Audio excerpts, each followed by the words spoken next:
नेताजी के exit poll में आज बात जहाजपुर विधानसभा क्षेत्र की, जहां से वर्तमान में भाजपा के विधायक गोपी चंद मीणा हैं।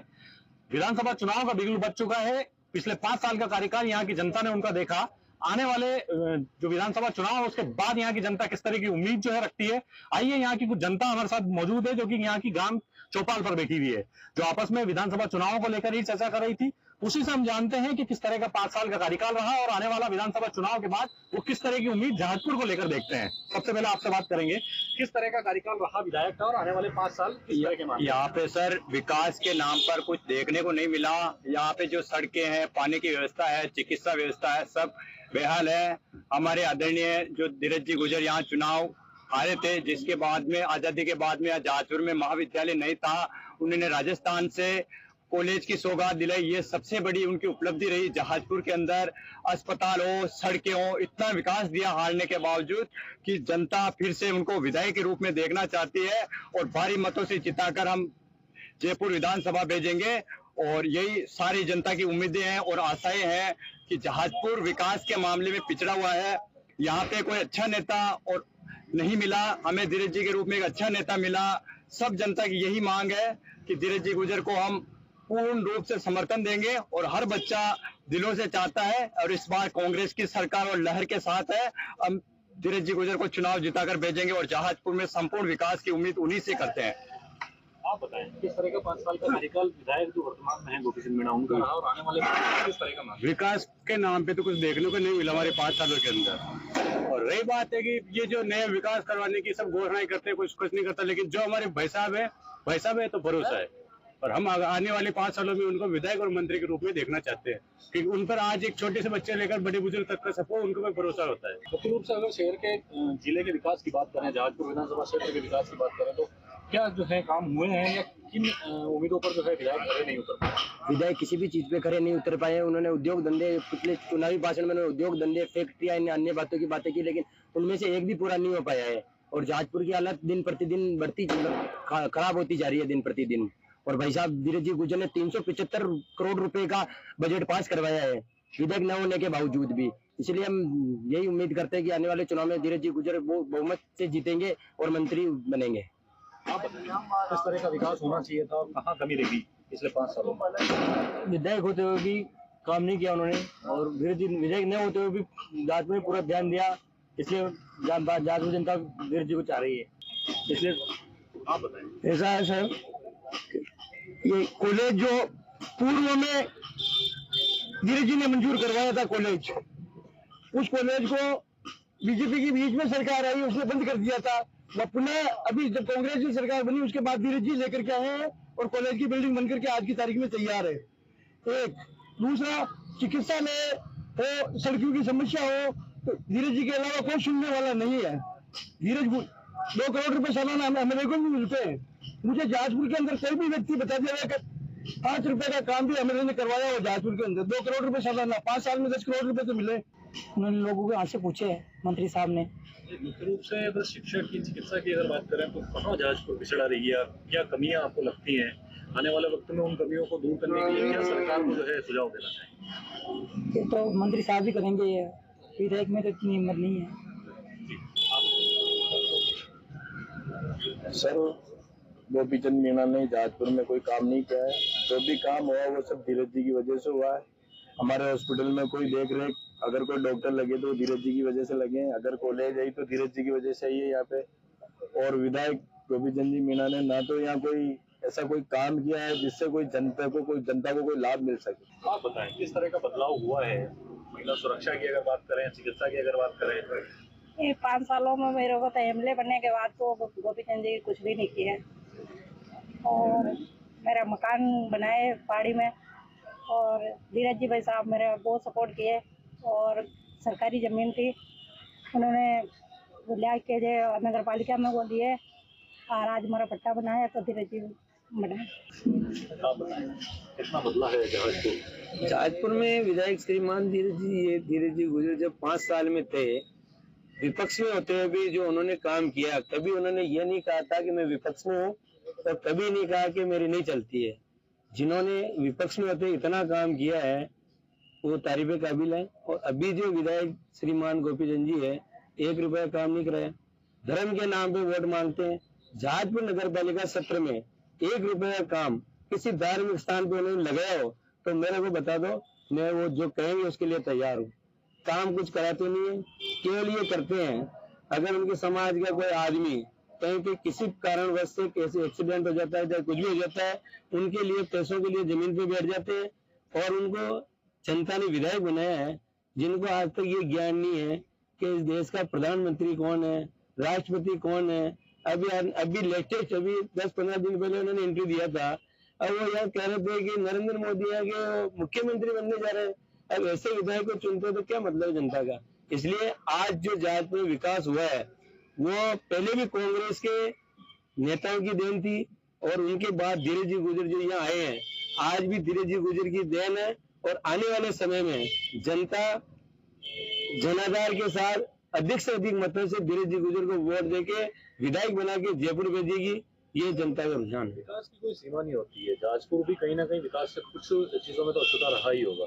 क्या लगता है कि आने वाले 5 साल जो अभी जैसे विधानसभा चुनाव का जो बिगुल बच चुका है, अब क्या उम्मीदें हैं जहाजपुर को कि इन चीजों में बदलाव होना चाहिए?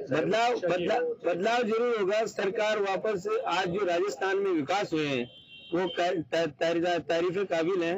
और यहाँ के देश के जो प्रधानमंत्री जी हैं उन्होंने भी राजस्थान के मुख्यमंत्री जी की तारीफ की है और सरकार वापस रिपीट हो रही है। और सरकार के अंदर आने वाले विधायक श्रीमान धीरज जी गुजर बनेंगे और विकास का वापस विकास होगा। वो तो आने वाला वक्त बताएगा। जहाजपुर क्या मांग करता है? चिकित्सकों की कमी, शिक्षकों की कमी, स्कूलों की, कॉलेजों की कमी, कौन चीजों को दूर करने के लिए आज जो पहले वादा किया था माननीय धीरज जी गुजर ने, तो उन्होंने कॉलेज खुला दी। आज धीरज जी गुजर ये कह रहे हैं कि आने वाले समय में बच्चियों के लिए जो कॉलेज नहीं है 10 कॉलेज खुलाएंगे। डॉक्टरों में जो आज 22-24 जो डॉक्टरों की 18 डॉक्टरों ने लगा रखे हैं। आप किस तरह का बदलाव जहाजपुर के लिए? जहाजपुर में सर जो काम हुआ है थोड़ा बहुत, वो पिछले 5 सालों में कुछ नहीं हुआ, उससे पिछले टर्म में भाई साहब ने कराया था धीरज जी ने। और उन्होंने अभी जो काम शुरू किया है इस वर्ष, उन्होंने गाय और गरीब को ध्यान में रखकर यहाँ एक मिशन चलाया। जब लंपी रोग आया सर गायों के ऊपर, तो किसी व्यक्ति ने उसकी दया नहीं ली और केवल धीरज जी भाई साहब ने गौ रक्षा यात्रा निकाली। पूरा उन्होंने संघर्ष किया एक निर्जीव मतलब पशु के लिए, हमारी माँ गाय के लिए। उनका योगदान जहाजपुर में काफी अच्छा है सर। आने वाले 5 साल किस तरह से देखते हैं जो है आने वाले 5 किन चीजों की मांग करती है? सर जहाजपुर की जनता, उद्योग धंधा यहाँ पे थोड़ा कमजोर है सर। यहाँ रोजगार के संसाधनों की कमी है। हमारे यहाँ मिनरल का एरिया है लेकिन मिनरल्स के अंदर कुछ डेवलपमेंट हो नहीं पाया है। आप बताएं किस तरह का बदलाव? बदलाव तो बढ़िया है लेकिन समस्या तो गरीब लोगों की है। क्या कहीं भी समस्या हो तो ही बेचारा धीरज जी तो सही सुन लेते, गोपी चंद जी तो आते हैं निकल जाते। मुख्य रूप से समस्याओं की अगर बात करें तो ये देखो साहब नाले वगैरह है जो ही साफ नहीं होती है। और क्या बदलाव चाहते हैं? क्या बदलाव तो अच्छी रेलवे शान को साधन पड़ जाए तो ठीक, मजदूरों की मजदूरी बढ़ जाए। आप बताएं किस तरह का हमारे भाई साहब श्रीमान जी धीरज जी गुजर और पूर्व विधायक, आज के लेटेस्ट युवा नेता मंत्री साहब, उन्होंने जहाजपुर के लिए कदम कदम पर मतलब आगे बढ़े हैं। छोटे और गरीब और अमीर दोनों में किसी में फर्क नहीं समझा है। छोटा बच्चा भी आज उनके पास जाके कोई समस्या करे है तो हैंड टू हैंड फोन करते हैं, समस्या का समाधान कराते हैं। लेकिन जब भी जैसे ऐसा मुख्यमंत्री माननीय गहलोत साहब की सरकार ने 2012 में अभियान चलाया था, उसके बाद में 13 में चलाया था पट्टा अभियान, ये कोई कम बात नहीं है। बड़े बुजुर्गों की जूते घिस जाती है रोड पे चलते चलते, तब तक काम नहीं होता है। अभी जैसे मैं संतोष नगर का निवासी हूँ और अभी हर वक्त में भाई साहब के सानिध्य में आता रहता हूँ। और मतलब जैसे किसी के पट्टे बने हैं, किसी लोगों के तो फोन पे बने हैं, किसी के साथ दुराचार व्यवहार हुआ है, लेकिन आदमी को खुल के नहीं कहता है। जैसे किसी का बना दिया, हमारे संतोष नगर में वार्ड नंबर 4 है, 5 है, पूर्व में 3 था, तो हम भी गरीब अलग मजदूर अलग रोड पे कमा के खाते हैं। तो आश्वासन दिया है कि आचार संहिता बाद उनको भी जिनके पट्टे नहीं बने हैं उनको भी गरीब लोगों के साथ लेकर निभाए। तो हमारी भी जहाजपुर की जनता जनार्दन उनको बड़े भाई की तरह मानती आ रही है। तो आगे के लिए भी मैं उम्मीद करूंगा कि ऐसा नेता धीरज जी पहली बार हमारे पूर्व विधायक के रतनलाल तांबी जी के देहांत के बाद में पहला कांग्रेस में पहला कैंडिडेट है हमारे गांव में जो भीलवाड़ा जिला को छोड़ के हमारे दीन दुखियों के बीच में हमारे वार्ड में रह रहा है। आप बताएं किस तरह की समस्या है? जहाजपुर में समस्या तो बहुत सी है, लेकिन प्रमुख समस्याएं जैसे हॉस्पिटल भी है, मगर हॉस्पिटल के अंदर डॉक्टरों की कमी है, तकनीकी विशेषज्ञ नहीं है।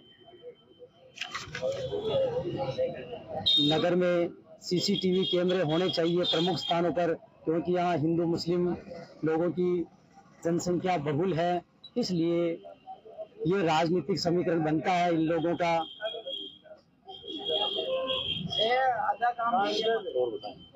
और यहाँ पर मनोरंजन और विश्राम के लिए एक पब्लिक गार्डन होना चाहिए, जो अभी तक नहीं बन पाया है। किसी पार्टी ने इसको प्रमुखता नहीं दी है। नगर के आसपास या नगर के सीमा के बाहर कहीं भी हो एक रेलवे मार्ग होना चाहिए, ताकि यहाँ के लोगों को सुविधा हो सके। वो धार्मिक नगरी भी है, लोग बाहर से लोगों का आना जाना भी लगा रहता है। जी हाँ, और बिल्कुल। के और भी साधन जो है कहीं ना कहीं उन चीजों की भी जरूरत पड़ती है। यहाँ पर जो ऐतिहासिक कुंड हैं, किले हैं, इनका रखरखाव नहीं होने से जर्जर हो रहे हैं। असामाजिक तत्व इनमें तोड़फोड़ करते हैं, किसी प्रकार का कोई रखरखाव नहीं है। वर्तमान विधायक जो है गोपीचंद मीणा, उनके पिछले 5 साल के कार्यकाल की अगर बात करें, बहुत अच्छी बात कही आपने। वर्तमान विधायक गोपीचंद जी मीणा एक करप्टेड आदमी है, और पक्ष तो पक्ष रहा, विपक्ष की क्या कहूँ आपको, विपक्ष भी मौन रहा। बजरी माफियाओं के चंगुल में ये विधानसभा क्षेत्र रहा। सैकड़ों लोगों की बलि चढ़ी है, सैकड़ों गाय गोवंश का इन्होंने उनको मौत के घाट उतारा ट्रैक्टरों के नीचे। पब्लिक बहुत परेशान रही इन लोगों से। अगर कांग्रेस सरकार थी और राज्य मंत्री थे तो राज्य मंत्री को इसमें बीच बचाव रखना चाहिए था, लेकिन राज्य मंत्री भी बजरी माफियाओं के अंदर संलग्न रहे। इनके कम से कम 1800 लोग इसमें सम्मिलित हैं। आज भी कहीं से फोन कर दो तो ये कहीं से भी उठाने की किसी को बात कहते हैं।